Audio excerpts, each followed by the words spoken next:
Ramon H. Myers, Senior Fellow at the Hoover Institution since 1975, and also now consultant to the Hoover East Asian Archives. So did you travel to Taiwan to observe the election? No, I was in Hawaii on a vacation. I did not go to observe the elections, although I went to Taiwan many times in the 1990s to observe the elections up to and through the presidential election on the year 2000.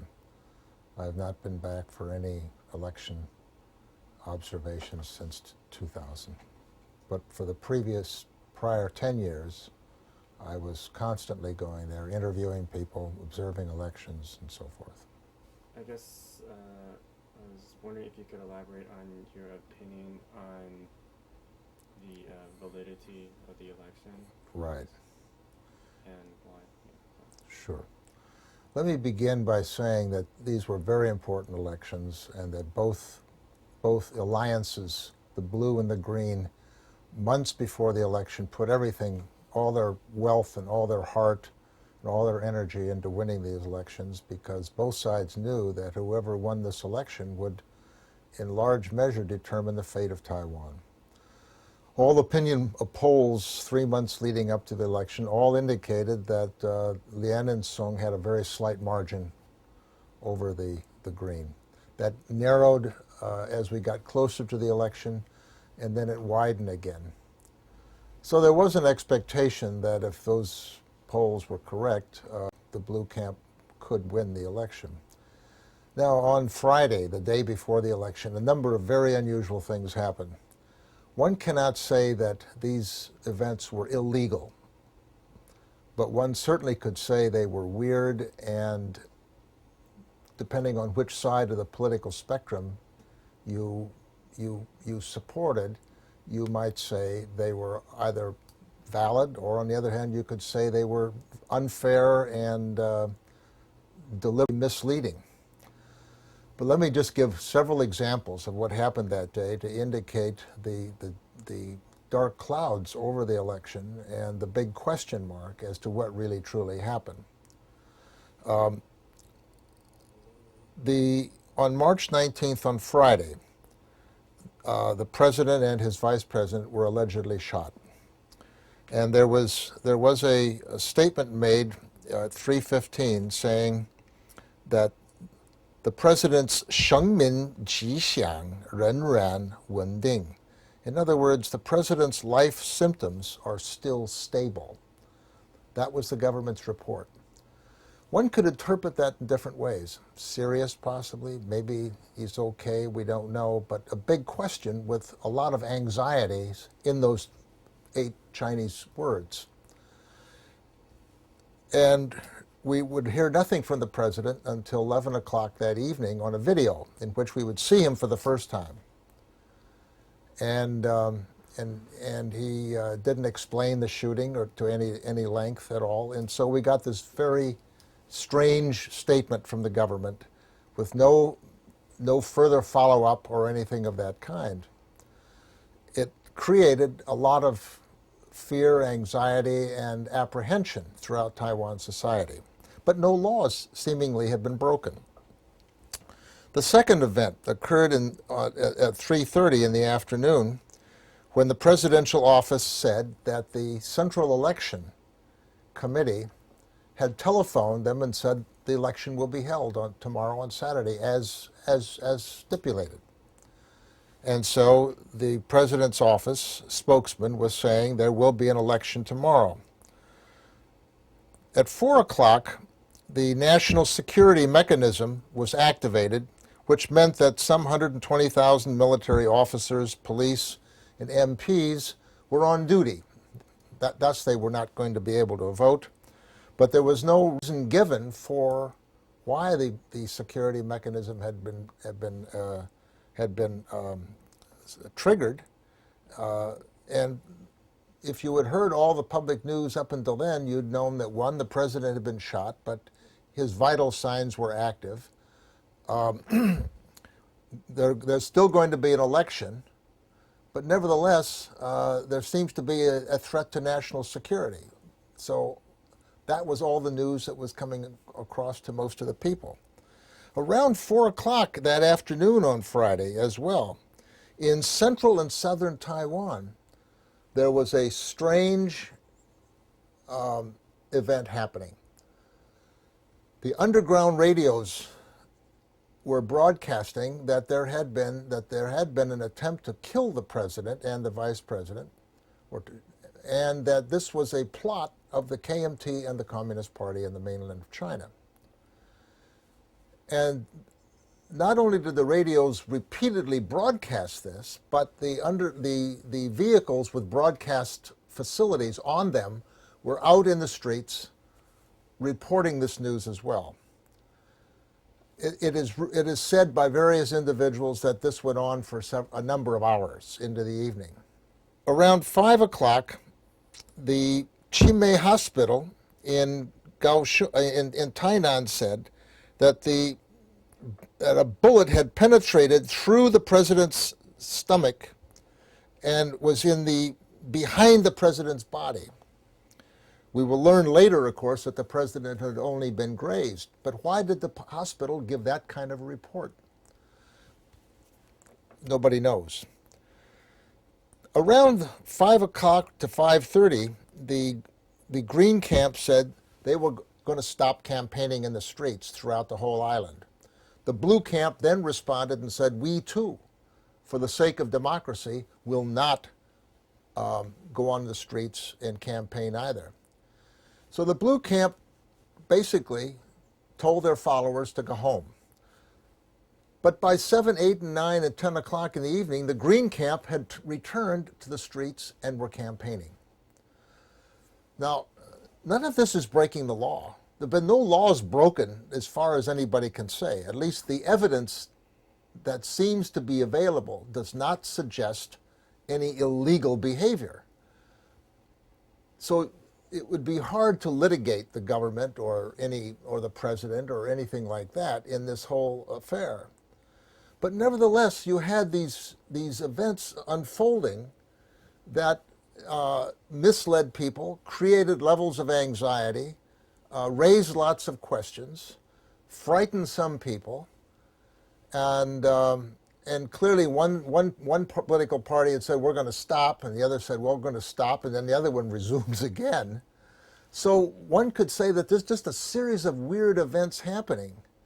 And of course, late in the evening, on state television, we see the picture of Bian's mother weeping and crying and appealing for votes. The Green camp is still mobilizing votes by holding demonstrations throughout the islands in the streets, still campaigning. They will do so until 11 o'clock. The president himself comes on and says, look, nothing wrong, please vote for me. And so that ends a bizarre day before the election. Next day, people go and vote, and the results are tallied by 9:30 that night. And by a slender 29,000 or so votes, the election is won by the won by the Green camp. So, was this an illegal set of happenings? Were any laws broken? I think it would be hard put for anybody to say that laws had been violated, but certainly an enormous amount of information, disinformation, I have to say, had been produced by agencies of the government and local government. So every political party that has controlled the ROC government, particularly the KMT when it was in control, used these same kind of dirty tricks to win elections. This is the first time, however, I've seen the level of what I would call bizarre events, dirty tricks, misleading information at such an intensity. I've never seen this for any presidential election since they started in 1996 when Tung-Hui won the election. So this was clearly an election with a big question mark over it. But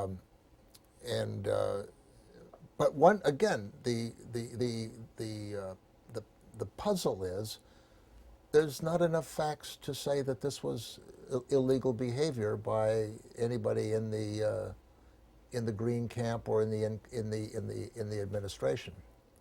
The fundamental point is that every political party that has controlled the ROC government agencies and ministries and so forth, since the constitutional revision in the 1950s, the administration has been able to stack the deck with people of its political appointment. Therefore, number one, the Central Election Commission, completely Li Donghui's people and Chen Shui-bian's people. The court, in the 5 yuan configuration, in the judicial yuan, completely stacked by Li Donghui and by Chen Shui-bian.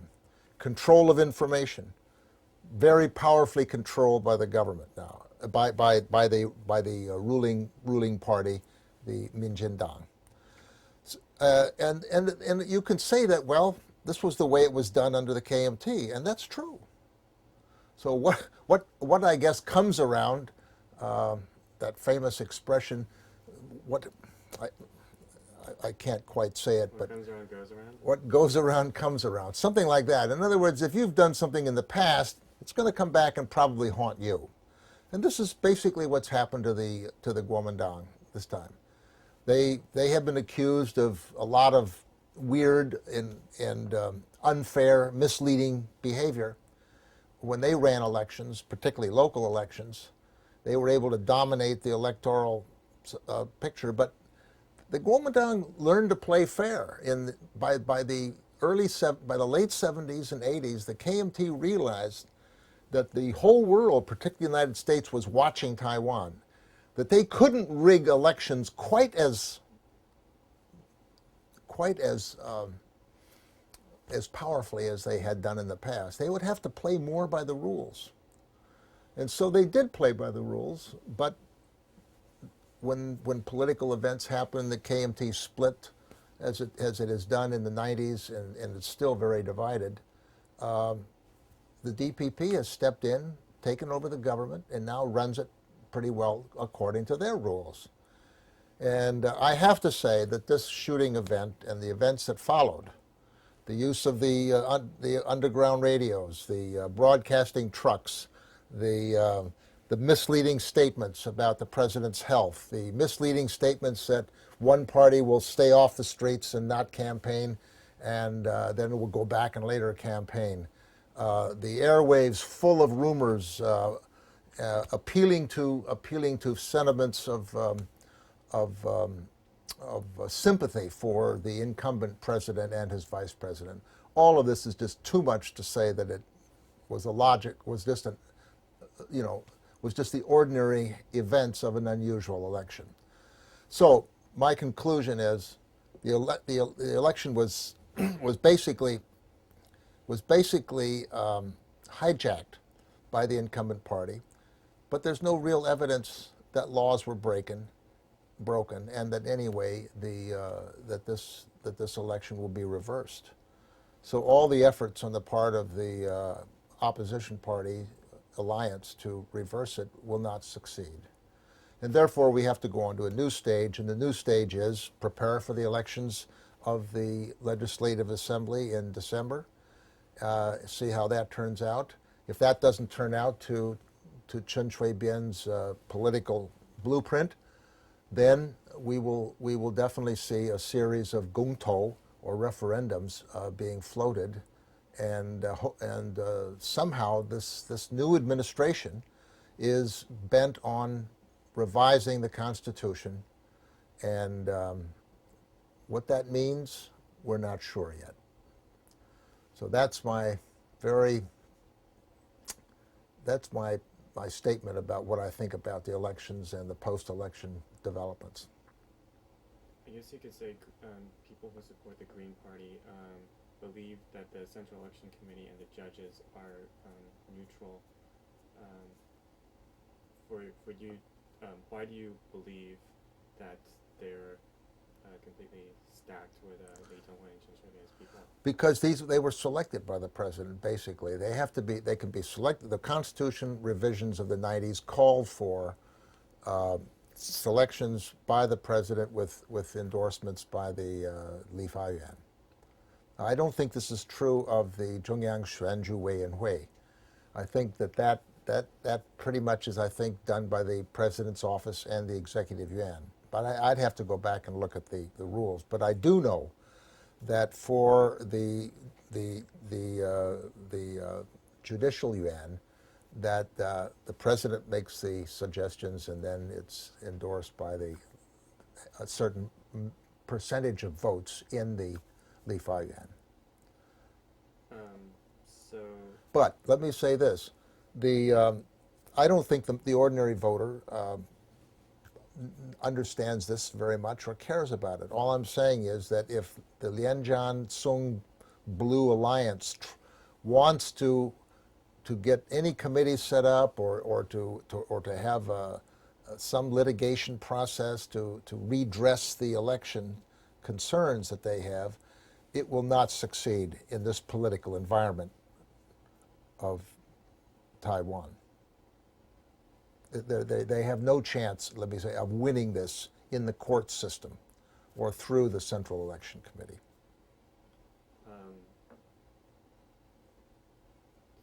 So are you saying the Central Election Committee is?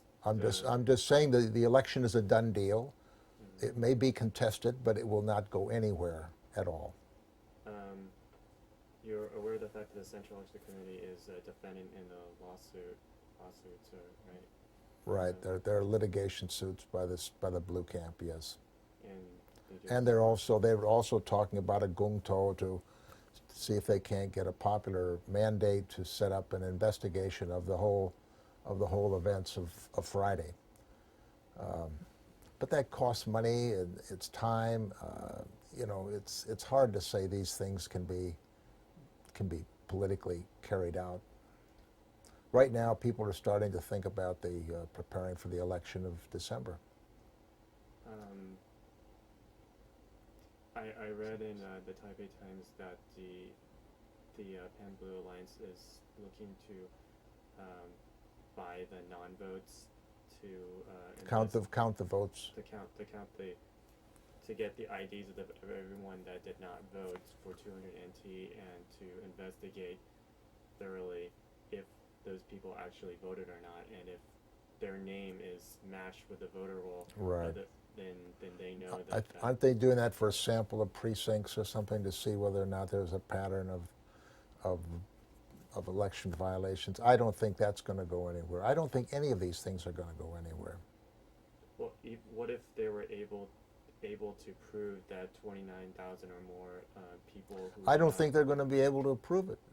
I don't think they're going to be able to make the case.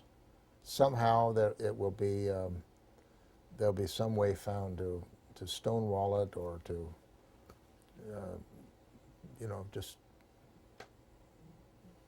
shelve it and get rid of it. I don't think anything will take place. I was thinking that the Green Party, with the cooperation of the CEC, already knows who those individuals are, and they have that advantage of already knowing who the non-voters are if that did in fact take place. So I just would think that they'd be searching for people who have already been told to shut up or something. Like, does that seem believable to you? Anything that happens in Taiwan is believable to me. I've seen all kinds of tricks on both sides. This one, I think, was the cleverest one of all that I've seen, though, the events of Friday, March 19th. But you see, you can't lay all the blame on the Green Party. The Blue Party, the Blue Alliance, made some horrible decisions. If they really wanted to win that election, if they really targeted this man, Shui-bian, as the man to beat, they would not have allowed any of these events on Friday to get them off focus, move them off target. The incredible blunder of the blue team to send its people home. They should have campaigned right up until 11 o'clock. I was at CKS Memorial when they decided to stop. I felt that they decided to stop out of respect. Out of respect for democracy or out whatever. Of respect for the president's Yeah. safety and everyone's safety, Yeah. because nobody knew really what was going on. It was very Right. mysterious. I don't know, if I would have been in charge of campaigning, I would have continued to campaign until reliable information had been said. There was no reliable information, none. Okay. So why make such a blunder? Do you believe that the quote-unquote sympathy vote that resulted from the shooting was what really put the Green Party over? There's no doubt. There's no doubt that the sympathy that was the sympathy that was in the air, that was being felt because there had been this shooting. There was the possibility that maybe the communists and some elements of the KMT were together in causing all this. And yet they wanted to have a democracy, and so the election was going to go on. But on the other hand, there seems to be some sort of crisis in the air, so we have to put the troops on notice, you see. That all of this was just created a kind of, I don't know what kind of chieftain or anything, but I tell you, this election was a war. This election was for the survival of Taiwan. This election was for the future of Taiwan. And if I'd been running the Blue campaign, I would have just rolled over this president and continued to campaign right down to the wire until I saw real evidence that something had happened. Because this particular president has a history of very shrewd campaigns in terms of getting votes. Well, he's just been extremely capable in terms of his message, getting it out, and carrying through on that. So anyway, I think the Blue camp blundered badly, and I think they let their, I think the fact that they had been ahead in the polls for so long gave them a kind of exaggerated confidence that they were going to win. I think they let their guard down at the very end. They didn't fully campaign as they should. They forgot to be. They were focused on a person who really is out to destroy them. I mean, this Green camp wants to see the KMT simply shattered, fragmented, and never again an opposition party. They have a historical contempt and hatred of the KMT. They will give it no credit for having brought democracy to Taiwan from the autocratic period of the 50s and 60s. This Green camp is filled with an enormous amount of hatred toward the KMT, and in no way do they want to see that party survive. They want to see its assets eliminated so that it has no economic power to ever compete in votes again. I mean, elections again. Do you believe that a two-party system is needed for a democracy? I do. I believe that at least two parties are needed. Okay. And if the KMT cannot get its act together after the election of next December, it could very well fragment and disappear from history. So, if they continue, I don't think it will, but I mean it's not impossible. If this path continues and the Blue camp does not regroup, it's not good for Taiwan democracy, and the tremendous mistrust of this current government, the strong feelings of passion on both sides of the aisle are hurting Taiwan democracy. But maybe the Taiwan people can work it out. Maybe they can get through this tough patch. Maybe they can come around and heal and embrace each other and realize that they're all Taiwanese in the same boat, and that the boat is being threatened by that big power across the Taiwan Strait. And they've got to get their act together somehow to figure out how to deal with it.